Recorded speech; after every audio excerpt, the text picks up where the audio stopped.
Haurani yengotu aigi bhature aloo breakfast adu natraga brunch tas to yare lunch ka pula hujik charasi haurani khomong charinge de jahorasi hawdo male yongdang try toge ko taste hauni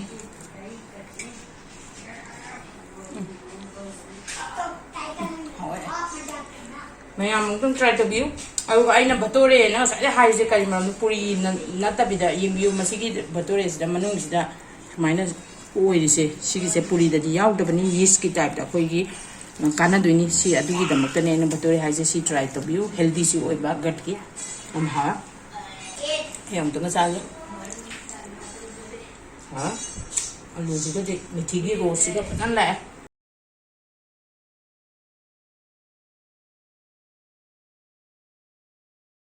Pangambam pangambamchakshang da taramna ukchari ngasi aina ukchar kadriba recipe se bhature ni bhature ga aloo thongba ga bhature je puri gi type tani adu nungdang ama atta se khara pathar halla ka thamaga nungala ga tawjabani hajik recipe haurase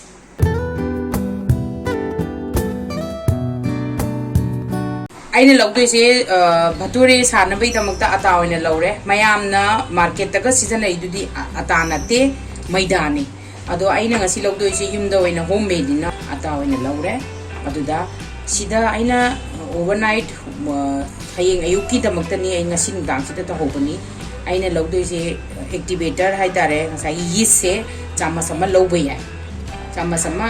dauraga sida dum tot laga thum kitang thake su yai aduga chini kitang thake su yai ai disu tak tha aroi thum su tha aroi chini su tha aroi ado atom gi apambani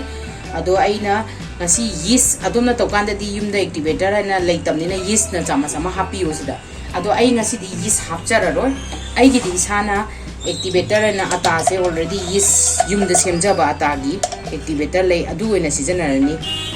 aduna sikatogi seasonal no have the yeast na ngasa gi ata se pomkhat laga ngasa gi bhature na hairi bido adu soft oina ba adu sembado adu mayam na sigi akoina activator se kamai semge zo aina haipeti haijage dosa saba kanda dosa dugi dosa season agra kanda adugi lemo bodu ata da dum thicalaga masana container am da hapa kanda nong ni da dum season ba yai aina sigi aina activator se chamas manga taruk muki hisab ta lawe ai gi khangjaba chang matung ina tawjabani sum nungti gi sum tawra kanda mayam ju khangbi gani adu na tragadi nga sagi activator se akoi gi yeast se chamas am khang adum hapiro yumda ata se bowl ani achauba ni se sumaina dum to das china kan basu yad koi na sumna gi ata to tong na dum to piro aduga koi mayam na ju khangani chole bhature na hai ado ai chole ga di taw ro ai gi recipe se aloo ga cha ga di aloo ga pam ye duna aloo thongba ga bhature si ga tawsi ai gi di aloo bhature tare akoi na ngasai hapkiba potse dugi matungina khara di dum mahi yaujabani na adui matungina chang se ising se khara sum hapaga yenga da ko tan to padona zoro na hijalu raga demu hen gini kuna dugi chang yenga to pas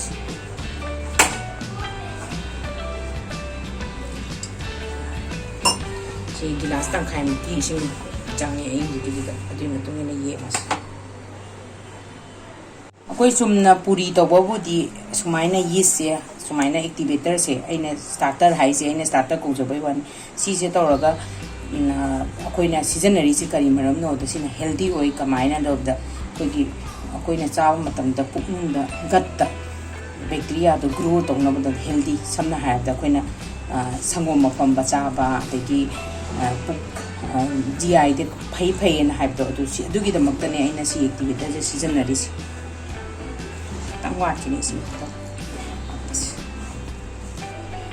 mayam na koina keno to bukan da su puri hoge di khudakta dum sumaina to laga dum hawi ai sina kitang ka chop su oina ba de nungdang ama batar sem badona jen do sa kai ki to bu nung thanam bado adumai to na bi da mutane ai si se hujik yare si se tight way tu yeng da khang ni tu sumaina to bu da sop su ores mai change aduga si se tight container da dum hapaga freeze da dum thambi Jena lauri se ai aloo thongba du gini aduga aloo gina kamaina hai da aloo mari laujara telo ma janam khara aduga khamena sin baga aloo se ang tang kam se do khara khai ra ga masam sa खाइदोग कामना है funny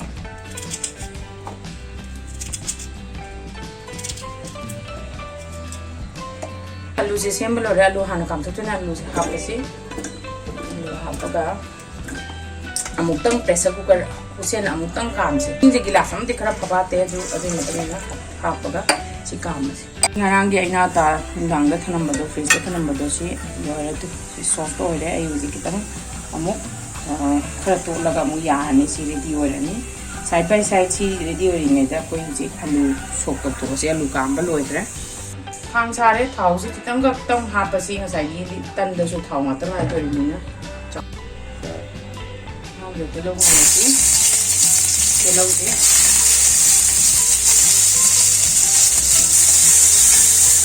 Saya sanam tu sugai deh, juga tapi itu sanam juga.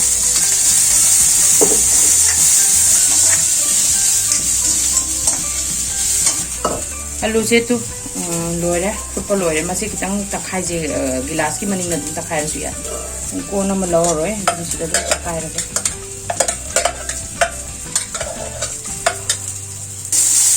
Nah, si matang kita kelo ke kain brown or matang kita kami pun capture.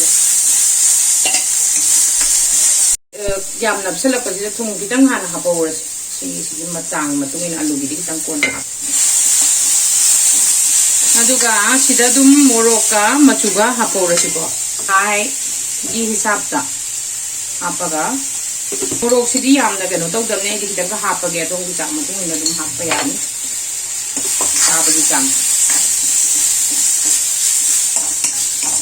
Dozi,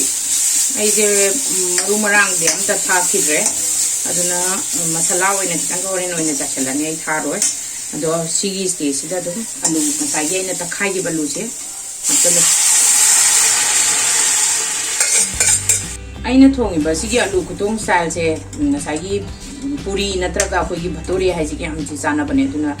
ya mong tong gi try to bi ngang lu su yam na pa ai thum thak sa lage ngasai ka tang thak rab ni na huji adui matung ina si thum se ha se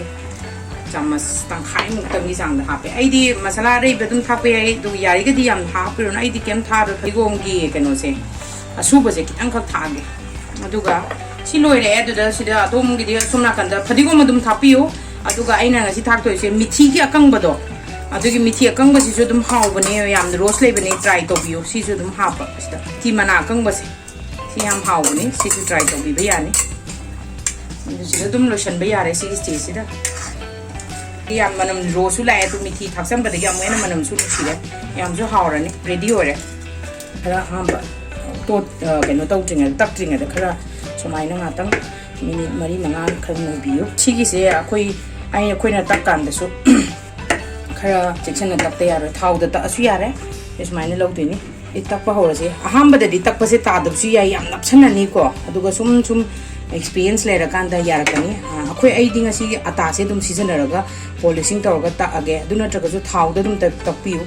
sometimes sigi se nungdang do se nungdang da pura tham bani na yam shop oi bane tak pa yam nungai ta bane bature hai se akhoi chumna gi tan tak pa ga mana da bane to sigi di khara bu tight oi re gi do se to usually yam pet su yaw bane aduna dom na kan na practice tor ka su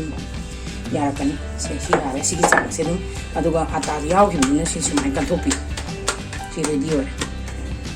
aduga cha thau lore ai di dum sine hen healthy oi bani na ado mayam na rei ba thau na dum season bu yara ga di dum hangam thau se thai ni gi koina halama na season ram ba se si season ba ka su kai da thau se am sa khare ai gi tan se ready ni si apa kan da side ha pi dun da di kut thau loi na ba ching ni mana kam khat kan doi na on ba kau bi doi da bam Bature da di puri ka kitang structure se kitang di khena bani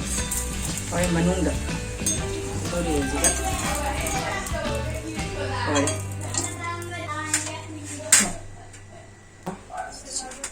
cuma res puri se dum hau to asi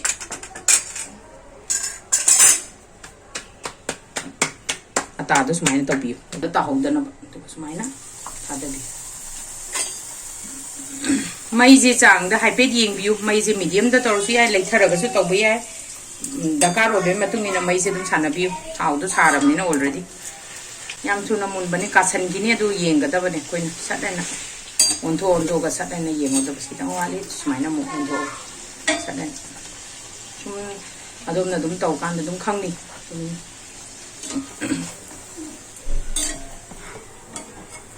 tang thau dik smai na tham bai ai aduga side by side tar pe aduga tissue paper da dum excess oil da lothopi bhature se ready hore si so khara kan tawre serve tawrasi ready tawre chana tau ba yare nong phadok thingdo khradi lunch ka breakfast ka pulap na oi ba yare si yam tasty obani ongtang ri try to view video se mayam na pambi radi like subscribe to view comment to view